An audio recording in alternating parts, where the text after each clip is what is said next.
أشراف مطلوب وطالبه لله أكرام من يمشي على قدم. العلم نور مبين يستضيء به أهل السعادات والجهال في الظلم.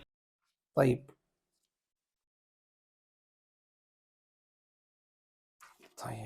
لأن الشيخ says رحمه الله قال وليلة القدر في الوتر من العشر الأواخر من رمضان. The next مسألة that he's talking about is Laylatul Qadr. Laylatul Qadr, he mentions it because it's connected to Ramadan. It's connected to Ramadan. He says Laylatul Qadr, the Layla of Qadr, and you obviously know its virtues. It is fil witr, it is in the odd nights min al-ashr al-awakhir min Ramadan, in the last 10 nights. It is in the odd nights of the last 10 nights. طيب. It is in the odd night of the last 10 nights. Because the Prophet ﷺ said, تحروا ليلة القدر في العشر الأواخر من Ramadan. Look for the Laylatul Qadr in the last 10 nights of Ramadan. In the last 10 nights of Ramadan. طيب. Lakin how do we know when the last 10 nights of Ramadan are? How do we know when the last...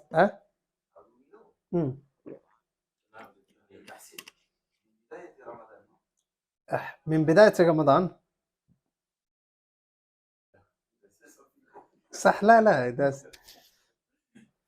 شوف when do the last when is Laylatul Qadr? When does it happen? In the odd nights of what? The last 10 nights. Okay. If the month finishes 29 days, last 10 started when? On the 19th. The reason why this is important is how do you know when the last 10 nights are? تحسب من نهاية الشهر. You calculate it from the end of the month. Yeah? مثلا الآن Ramadan is 30 days. Let's say this year it was 30 days. We know when the last 10 are, starting from the 20th, the Layla of the 20th, 21st, 23rd, so on. So we know every night what nights were the odd nights. صح? What about if Ramadan finished on 29? Where were the last 10 nights? فهمت علي مقصدي؟ Yeah. Where did the last 10 nights happen? The last 10 nights started from the 19th onwards.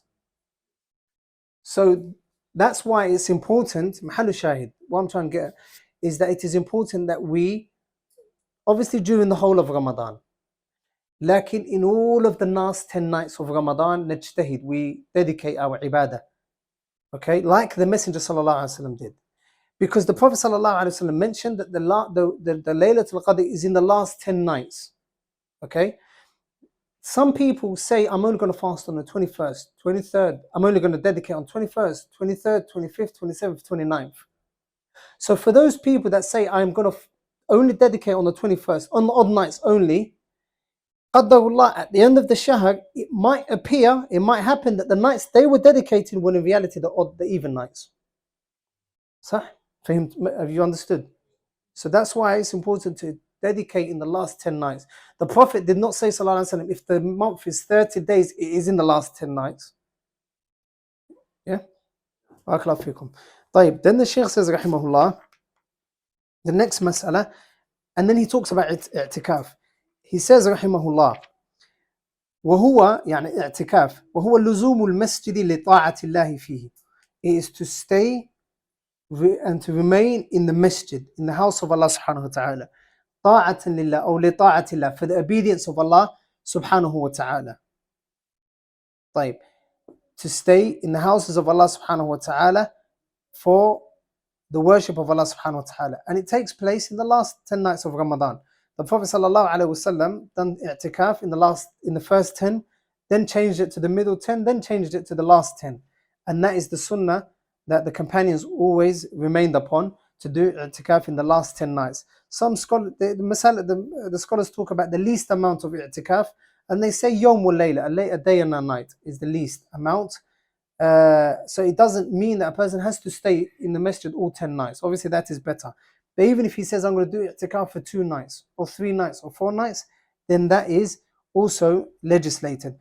طيب, the Shaykh says وهو سنة, it is a sunnah إلا أن يكون نذرا فيلزم الوفاء به. The asl, the default ruling, the general ruling is that i'tikaf is a sunnah, except if a person does an oath, there's another, a vow. He says a vow. He says, I'm going to fast, this year, I promise, I'm going to do a vow and I'm going to i'tikaf for 10 days. Or if Allah cures my family member or my child or whatever it may be, or if I get this thing, I'm going to fast 10 nights of Ramadan, the last 10 nights of Ramadan. That now becomes wajib because he has made it wajib upon himself. طيب, then the Shaykh says, rahimahullah, وَيَصِحُ مِنَ الْمَرْأَةِ فِي كُلِّ مَسْجِدٍ غَيْرَ مَسْجِدِ بَيْتِهَا. And it is permissible, it is sound, it is correct if a woman does i'tikaf in any masjid, apart from the masjid in her house. From there we understand that, number one, it's permissible for women to do i'tikaf. The wives of the Prophet ﷺ used to do i'tikaf, as long as there's no fitna.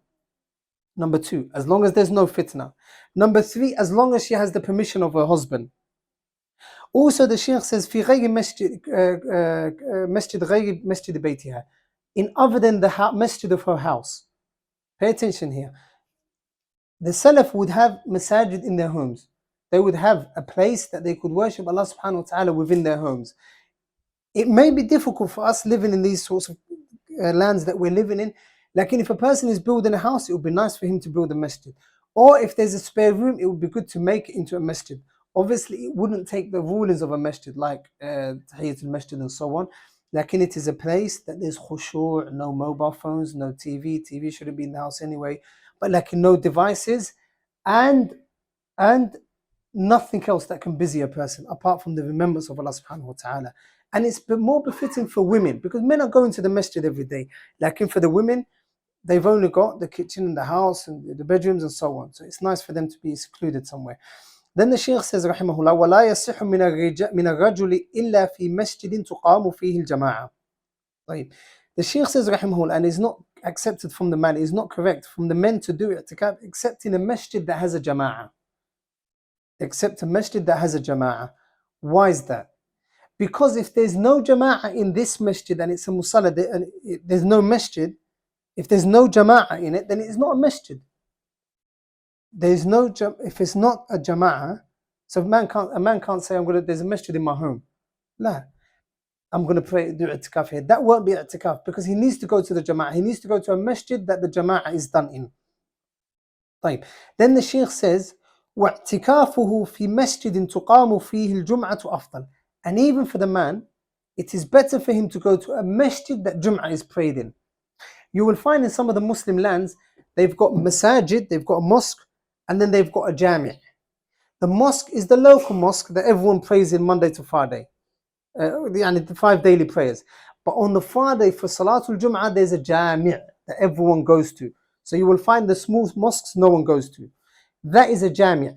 So for that jami', the Shaykh is saying, for the men it's better to go to a jami', a masjid that Jum'ah is prayed in. Why is that? Because if he doesn't, because if he's going to a mosque in which there's no Jum'ah, that necessitates that he's going to have to go out for Jum'ah, and that gives deficiency to his i'tikaf. Then the Shaykh says, rahimahullah, وَاعْتِكَافُهُ فِي مَسْجِدٍ تُقَامُ فِيهِ الْجُمْعَةُ. After that, he said that. وَمَنْ نَذَرَ الْاِعْتِكَافَ, whoever said, pay attention here, whoever does a vow to do i'tikaf in a masjid, or as-salata fi masjidin, or he says, I'm going to pray X amount of salah in that masjid. فَلَهُ, so he says, for example, I'm going to do i'tikaf in that masjid. I'm going to do i'tikaf in East London Masjid, for example. Or he says, my another is that I'm going to pray 5 prayers in East London Masjid. The Shaykh says, فَلَهُ فِعْلُ ذَلِكَ فِي غَيْرِهِ إِلَّا مَسَاجِدَ الثَّلَاثَةِ. Except, so he's allowed to go to any other masjid. If I say, for example, I'm going to do I vow that I'm going to perform i'tikaf in East London Masjid, in Whitechapel. The Shaykh is saying, I can go to any other masjid. I can go to any other masjid in this place so that I can do i'tikaf. What is he avoiding, or what are they avoiding when they say that? They're avoiding the hadith where the Prophet ﷺ said, لا تشد الرحال إلا إلى ثلاثة مساجد. To avoid that, a person specifically going on a journey or on a specifically intending a masjid is not permissible except Masjid al-Aqsa, Masjid al-Nabawi and the Masjid of the Haram, Mecca. That's why if he says I'm going to do a vow in that masjid, i'tikaf, he can go to any other masjid except in the three mosques. Now he's going to explain. فإن نظر ذلك في المسجد الحرام لزمه. If he says, verily I'm going to do i'tikaf as another in Masjid al-Haram in Mecca, then it is wajib for him to go to Masjid al-Haram in Mecca. وإن نظر الاعتكاف في مسجد رسول الله صلى الله عليه وسلم, لكن if he says I'm going to do i'tikaf in the house, in the masjid of the Prophet sallallahu alaihi wasallam this Ramadan, the Shaykh says, جاز له أن يعتكف في المسجد الحرام. If he says I'm going to do 10 days in the masjid of the Prophet sallallahu alaihi wasallam, the Shaykh says it is permissible for him to do those 10 days in the Haram of Mecca. Bit of contradiction there, sah. Why is he saying that? هو أفضل. It is better. Why is he going to Masjid al-Nabawi? Masjid al-Nabawi. Why is he going there in the first place? Because of the virtue. And that virtue is found within the Haram. More virtue actually is found. That's why it's permissible. So if he gives a vow that he's going to go to the Prophet's Masjid sallallahu alaihi wasallam, he can go to the Haram of Mecca and do i'tikaf there. He says, وَإِن نَذَرَ الْإِعْتِكَافَ نعم جاز له يعتكف في المسجد وإن نذر أن يعتكف في المسجد الأقصى. Like if he says, I'm going to do another, that I'm going to go to Masjid al-Aqsa and perform i'tikaf there for the last 10 nights of Ramadan. The Shaykh says, فَلَهُ فِعْلُهُ فِي أَيِّهِمَا أَحَبْ. في أيهما الضمير يعود إلى ماذا؟ نعم. Masjid al-Nabawi and Masjid al-Haram. If he says, I vow to perform i'tikaf in Masjid al-Aqsa, he's allowed to go to the Prophet's Masjid sallallahu alaihi wasallam because it is more virtuous than Masjid al-Aqsa.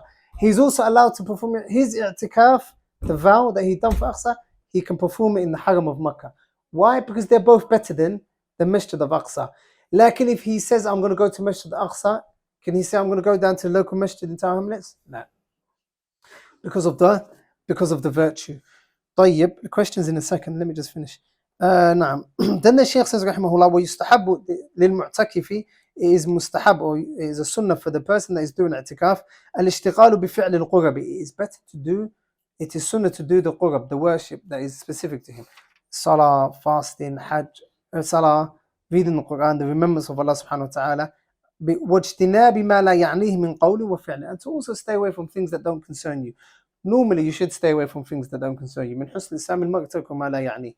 If something doesn't concern you, don't go to it. If you see two people fighting at the end of the road, خلاص, it's none of your business. Just carry on. Lakin, in Ramadan and i'tikaf, it is even more so that you should avoid things that don't benefit you. And you should put away the phones and devices and everything that can close or take your diversion away from Allah subhanahu wa ta'ala, divert your attention away from Allah subhanahu wa ta'ala. That's why when a person does i'tikaf, they're meant to come out as a better person. As a better person. To the extent that some of the scholars say he shouldn't even teach in the last 10 nights if he's doing i'tikaf. He should do the ibadah that is qasir alayhi, that is specific to him. He shouldn't be teaching and so on, if it is possible. طيب. Then the Shaykh says, rahimahullah, وَلَا يُبْطِلُ الْإِعْتِكَافُ. Now he's going into what nullifies, what breaks the i'tikaf. He says, وَلَا يُبْطِلُ الْإِعْتِكَافُ بِشَيْءٍ مِنْ ذَلِكَ. An i'tikaf doesn't break with anything من ذلك.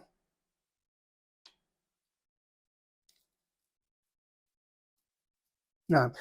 ولا يبطل الاعتكاف بشيء من ذلك. لكن if anyone does that, meaning does get involved in things that don't concern them, then it doesn't mean that i'tikaf is broken or nullified.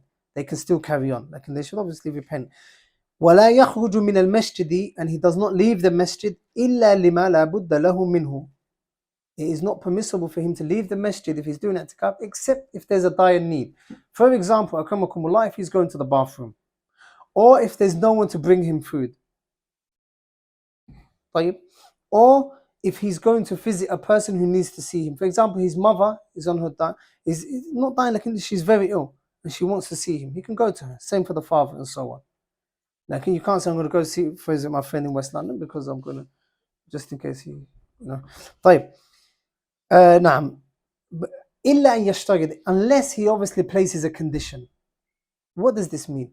Let's say, for example, he had in the last 10 nights, he had a job interview. He had a job interview in the last 10 days of Ramadan. And he says what? He says, I'm going to perform i'tikaf, but on the condition that I'm going to leave my i'tikaf to go to the interview and then to come back. That's permissible. He has placed that condition down. And even if he hasn't placed that condition down, it is permissible for him to do so, because that is a hajjah, that is a need. And then he's coming back. And then the Shaykh says, وَلَا يُبَاشِرُ امْرَأَةً. He doesn't have intercourse with a woman. That's not permissible. Because obviously, Allah Jalla wa Ala says, وَلَا تُبَاشِرُهُنَّ وَأَنْتُمْ عَاكِفُونَ فِي الْمَسَاجِدِ. Do not have intercourse with them. Do not even foreplay whilst being in the masjid of Allah subhanahu wa ta'ala doing i'tikaf. طيب وإن سأل عن المريض في طريقه أو عن غيره ولم يعرج عليه جاز. And if he, وإن سأل عن المريض, on his way, if he asks about a person that is ill, في طريقه, that is on his way, أو عن غيره, if he asks about how is a person here, if he asks other people how is a person, ولم يعرج عليه, لكن he doesn't go and visit him, جاز, it is permissible. It is permissible. No. So it is permissible to ask about a person and ask another person how the person that was ill is doing. Like, it's not permissible. You can't go to him unless there's a need, like if it's your mother or your father. So that is. وقل رب زدني